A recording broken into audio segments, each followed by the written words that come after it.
From the foreign policy establishment to third-wave feminists, fake news explodes like a North Korean nuke. We will separate fact from fiction. Then, Eric Swalwell's parody of a presidential campaign is running out of money, surprise, surprise, and President Trump takes the presidential reality TV show to Japan. I'm Michael Knowles, and this is The Michael Knowles Show.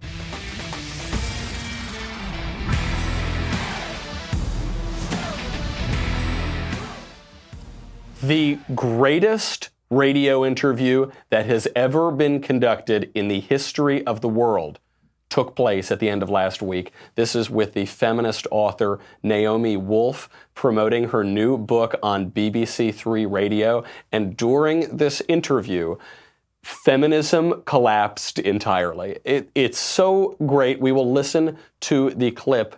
But first, we can all agree on at least one thing, that we need a little bit more sleep. Getting a great night's sleep is now easier and more affordable than you think. I was at my friend's wedding over the weekend. I had to sleep in a hotel room. I had to sleep on not Boll and Branch sheets. I barely slept a wink. Thankfully, I got home last night and I got to cuddle up on my Boll and Branch. If you want a better sleep, you just need to change your sheets, which is why you should check out Boll and Branch. Everything they make, from bedding to blankets, is made from pure 100% organic cotton. It means they start out super soft, they get even softer over time. They feel so, what it actually feels like is just staying at a luxury hotel. I've gotten to stay at a few luxury hotels over the years, and it feels categorically different because the sheets they have are super nice. So when I looked into buying the sheets myself, to buy these luxury sheets usually costs about $1,000 in the store. Thankfully, with Boll and Branch, they're only a couple $100 to get 5-star luxury every single night. And if you're like me, you're going to be on those sheets for 18, 19 hours a day. Shipping is free. You can try them for 30 nights. If you don't love them,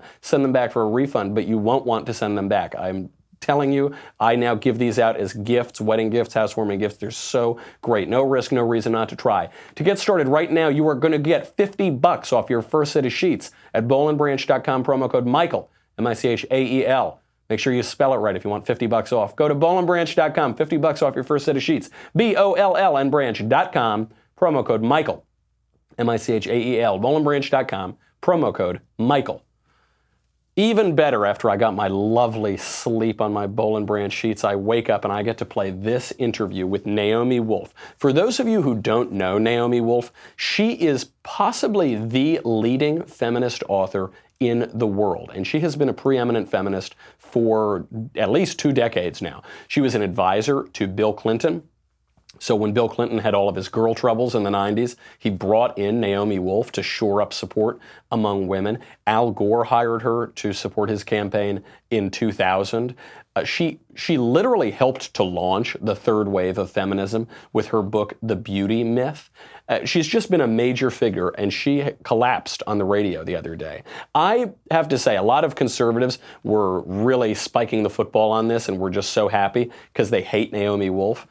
I sort of like Naomi Wolf, and I've always liked her, not because she's terribly insightful, not because she's honest, as you'll see in this interview, as she gets the facts very, very wrong, but I've always felt that Naomi Wolf would at least honestly follow her arguments to their logical conclusions. So even if she started with false premises, she would at least take them all the way to the conclusion. In 1995, writing in the New Republic, she wrote an essay about abortion, and she said, quote, "Abortion should be legal.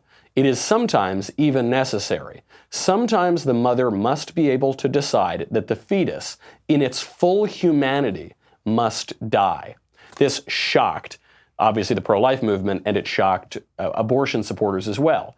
It shocked the pro-life movement because we couldn't believe how honest she was. She said, yes, the fetus is a baby, it's fully human, it's fully alive, and we have to kill it in order for women to be equal.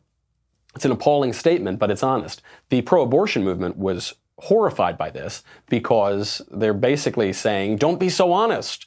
Don't let the cat out of the bag. You have to deny that the baby is a baby. You have to deny that the baby is alive. And she didn't. She said, no, if we want abortion, if the argument for abortion is that men and women need to be equal, men don't get pregnant. Well, I guess these days they do get pregnant, but this was back in the old-timey days before men could be women and women could be men. Men can't get pregnant, women can, and so the only way to have true gender equality is to allow mothers to kill their babies. That was the argument. That's really the only coherent argument for abortion I've ever heard, and she at least advanced that. So I always gave her credit for that. Still, even if she's following arguments honestly, if the premises are false, then the argument is going to be false as well. And the premise of her new book was just eviscerated live on the air. She was doing this interview on BBC Radio 3, and she realized that the thesis of her book, which is called Outrages, Sex, Censorship, and the Criminalization of Love, is based on a lie. This is a slightly lengthy segment. It is worth every second. It is worth every single word. Give it a listen. Death recorded. I was really surprised by this, and I looked it up. Death recorded is what's in, I think, most of these cases that you've identified as executions. It doesn't mean that he was executed. It was a category that was created in 1823 that allowed judges to abstain from pronouncing a sentence of death on any capital convict whom they considered to be a fit subject for pardon. I don't think any of the executions you've identified here actually happened. Well, that's a really important thing to investigate. What is your understanding of what death recorded means? Death recorded, this is also from, I've just read you the definition of it there from the Old Bailey website. But I've got here a newspaper report about Thomas Silver, and also something from the prison records that show the date of his discharge. The prisoner was found guilty and sentence of death was recorded. Yeah. But the jury recommended the prisoner to mercy on account of his youth. See, I think this is a kind of, when I found this, I didn't really know what to do with it, because I think it's quite a big problem with your argument. Also, it's the nature of the offence here. Thomas Silver committed an indecent assault on a 6-year-old boy. Stop it! Stop it! She's already dead! Stop it! Don't go! It's so totally devastating. It is almost painful to listen to that radio clip. So she says, the premise of her book is that gay men were executed for consensual sex in the UK in the 19th century, early 20th century, and it's this awful oppression, and see, it's really been happening over time. The reason that she concluded that is because in cases of sodomy, the punishment was death recorded. And so Naomi Wolf, apparently ignorant of the English jurisprudential tradition, just assumed that meant that the person had been executed somehow. They hadn't. Death recorded was just a way for the judge to say, okay, you've been sentenced to death for your crime. Your death is now recorded.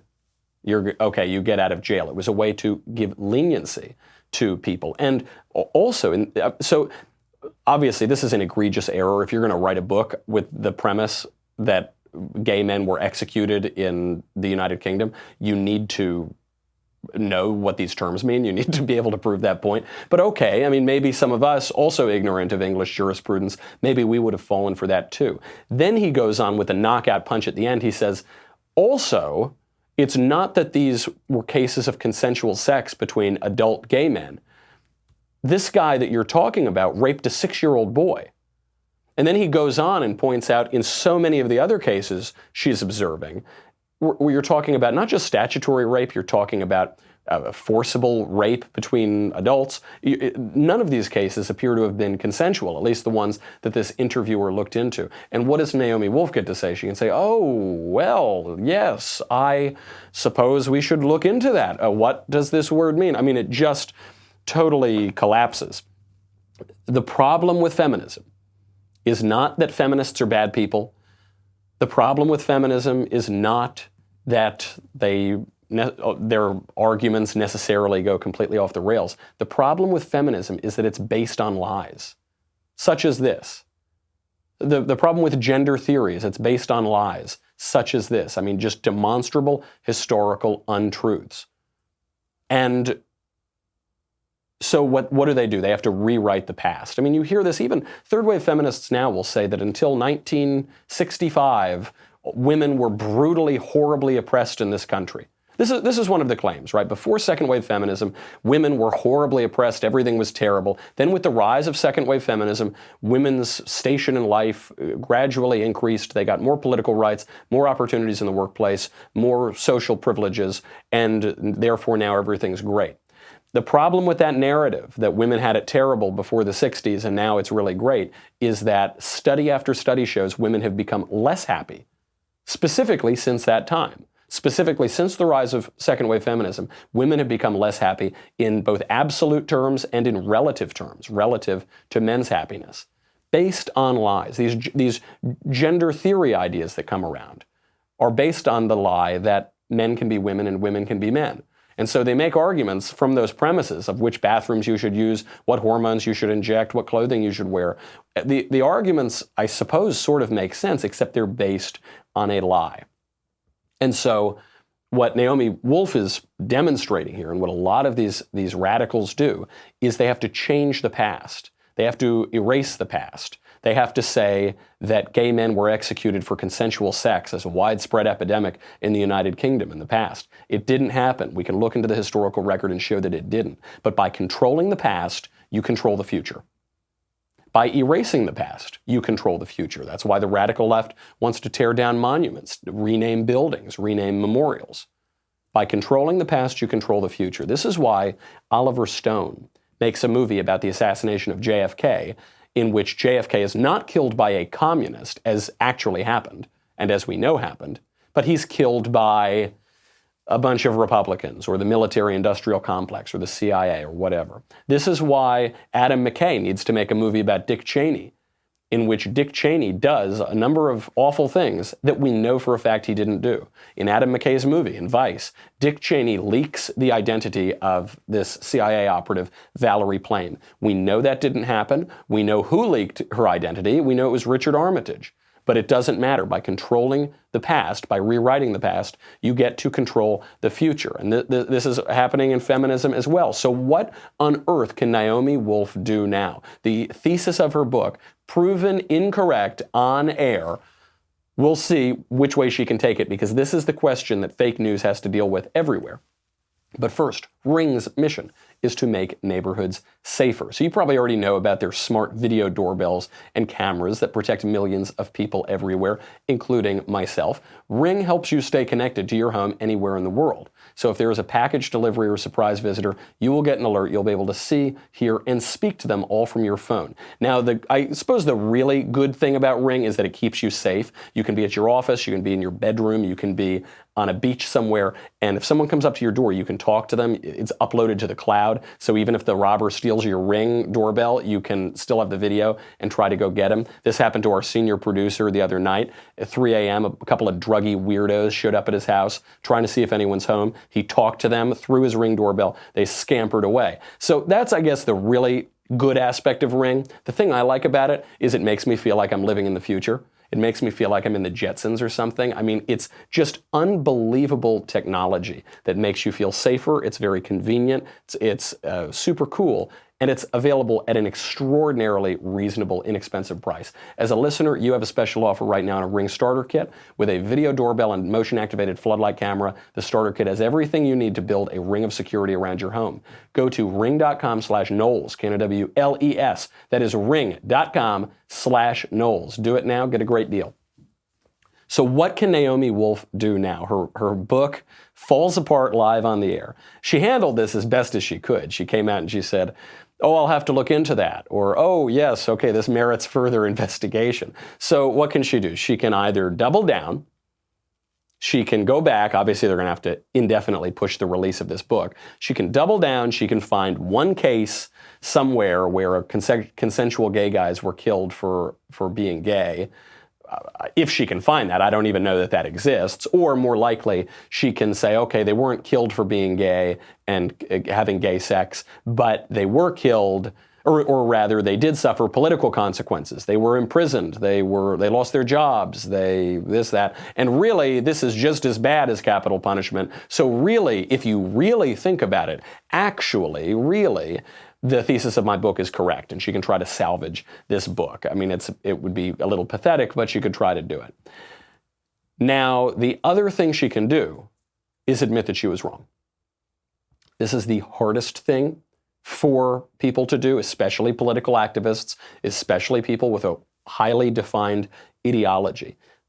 The best thing that they can do is admit that they were wrong. You know, the old conservative columnist, the late great Charles Krauthammer, was a dyed-in-the-wool liberal when he was a young man. He was a speechwriter for the Democrat presidential candidate Walter Mondale. And then he became one of the leading figures during the Reagan administration and later during the Bush II administration. He was a major conservative figure. How? I got to ask him this question while he was alive, and he said that he realized that the policies that he had supported, the liberal policies, actually hurt the people that they were intended to help. He came to the same conclusion as Daniel Patrick Moynihan. Pat Moynihan, a Democrat, wrote the Moynihan Report on the consequences of all of those great society welfare programs. He realized they were hurting the people they were intended to help. He changed his mind. This is a liberating experience when you can change your mind. I have changed my mind on a number of topics throughout the years. I'm sure I thought a lot of stupid things about politics when I was 13 or 14 years old. And then over time, I changed my mind, and it's great. I highly recommend that you do it. I used to support abortion. Abortion's been in the news a lot the last couple of weeks. I thought abortion was just fine and dandy. I thought it was perfectly right. It would give women equality. It was a perfectly fine policy. And then I investigated it. I read about abortion. I read about the realities of abortion. I had a conversation with a female bioethicist when I was a student fellow in D.C., and she made better arguments than I did. She told me things about abortion that I didn't know, and then I changed my mind. And I'm glad I did, because my old opinion was incorrect, and now my opinion is correct. The more I learn about abortion, the more wrong I realize that I was. The trouble with ideology and being so committed to ideology is it makes you look ridiculous, and it traps you into very narrow thinking. When you could admit that you are wrong, that is an act of humility, it is an act of wisdom, and it is an act of liberation. We will see how Naomi Wolf handles it. She's always been one of the better feminists, I thought, which is sort of damning with faint praise. You know, it's like the healthiest poison, but she's always been a little better than some of the other shrieking ones. So we'll see how she handles it. I hope she comes out and says, wow, I was wrong. I hope she goes out and writes the opposite of this book. Says, look, people weren't oppressed for their sexual preferences. Look, people weren't really victimized to the degree that I thought they were. What a great thing. I've learned something about my cultural history, and that it makes me like my history more. It makes me like my civilization more. I hope she writes that book. Not holding my breath, but that would be a true breath of fresh air, especially in a highly partisan and ideological time such as we are in. But the fake news of the weekend was not limited to feminism. There was also major fake news that came out of the foreign policy establishment. You had this guy, Ian Bremmer. If you haven't heard of Ian Bremmer, he is the real deal. This is a major establishment figure in foreign policy. He's a political scientist. He's a professor at NYU. He's the founder of the Eurasia Group. He's a talking head. You know, he'll go on television a lot. He writes for Time magazine. This is not just some two-bit tweeter or political pundit or something. This guy has credibility, or had credibility, in foreign policy.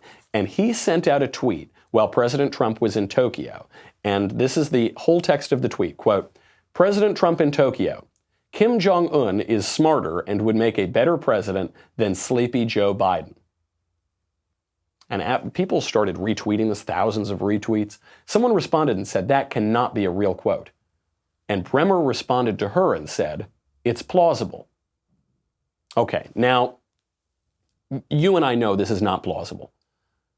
Anybody who has not been totally deranged by the Trump administration, who has not become this totally reactionary maniac who believes that Trump is a secret super-duper KGB Nazi spy, traitor, whatever, realizes that is not plausible. President Trump says a lot of colorful things, but he would not go out and say Kim Jong-un is smarter and would make a better president than Joe Biden. This quote is only plausible to people who have an unrealistically negative view of Trump. Trump would say, he actually has said a lot of things about Joe Biden and about Kim Jong-un and about Kim Jong-un and Joe Biden. But he wouldn't say that. There's no way that the president would endorse a North Korean dictator for president over Joe Biden, right? However, among people who have an unrealistically negative view of the president, They all believed it. They showed themselves to be gullible fools. Ana Navarro, who is a fake Republican, she goes on television and pretends to be a Republican, even though she is not. I don't remember the last time she did anything that in any way aided any Republican. She came out and tweeted, quote, she retweeted Bremer, and she said, "Don't shrug your shoulders. Don't get used to this insanity. The President of the United States praising a cruel dictator who violates human rights, threatens nuclear attacks, oppresses his people, and kills political opponents," quotes, or capital letters, "is not freaking normal." Ana Navarro's not kidding around. Zach Petkanas, who is a former senior advisor to Hillary Clinton, former senior advisor to the Democrat National Committee, he tweeted out, same thing, same Ian Bremer quote, "The President of the United States is not in control of his faculties, hashtag 25th Amendment," suggesting we need to remove the president from office because of the quote that Ian Bremer attributed to him. Then Bremer came out and he admitted the quote is completely ridiculous. He said, this was Bremer's explanation of it, "This is objectively a completely ludicrous quote, and yet kind of plausible, especially on Twitter, where people automatically support whatever political position they have." That's the point. So what Bremer is saying is, see, I got all of you. I was exposing how gullible you are. This isn't a hoax. This is just an experiment. This is just a sort of art piece to show you how gullible all of you are, and also to show you how President Trump says outrageous things, so that when he says something that is even beyond the pale for President Trump, you sort of believe it, especially if you already don't like President Trump. That was Bremer's spin on this, because he got a huge negative reaction. People rightly pointed out that he spread fake news, the definition of fake news. President Trump then came out and tweeted about it. He said, "Ian Bremer now admits that he made up a completely ludicrous quote, attributing it to me. This is what's going on in the age of fake news. People think they can say anything and get away with it. Really, the libel laws should be changed to hold fake news media accountable." I won't get into the libel law discussion now. That will take us an hour probably. But Trump goes out and he says, this is fake news. Look what he did. It got thousands and thousands of retweets before he finally admitted that it wasn't true. And Bremer now has since apologized. He said, "My tweet yesterday about Trump preferring Kim Jong-un to Biden as president was meant in jest. The president quoted me as saying it was completely ridiculous. I should have been clearer. My apologies." Everybody is angry at Ian Bremer for this fake news. The right is angry because he was trying to make Donald Trump look crazy and unpatriotic. And a lot of people, thousands and thousands of people, retweeted this before he came out and admitted it was fake. The left is angry with Ian Bremer because it makes them look stupid and a little bit crazy, which is no surprise to any of us, but obviously he just made them look like gullible fools. So what about Ian Bremer's excuses?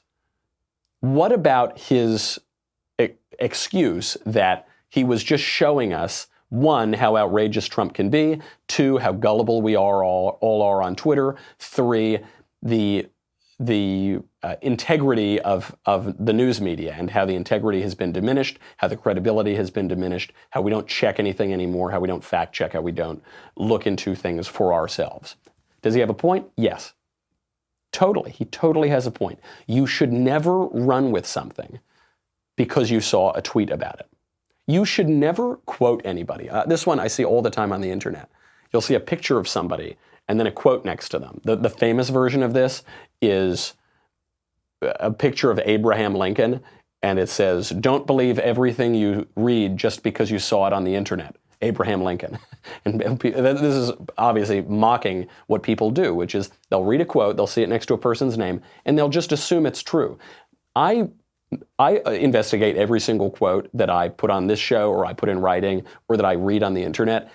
95% of the time, the quotes that you read on the internet attributed to historical figures are false. They never said them. Almost 100% of the time. It's not a scientific number. I'm just telling you from experience. Virtually every quote you read attributed to Winston Churchill or George Washington or Thomas Jefferson or Abraham Lincoln is just not true. And so when you see a quote on the internet, especially one that seems a little ridiculous, you should look it up. Bremer's right about that. Is he right that the president says outrageous things? Yes, he does.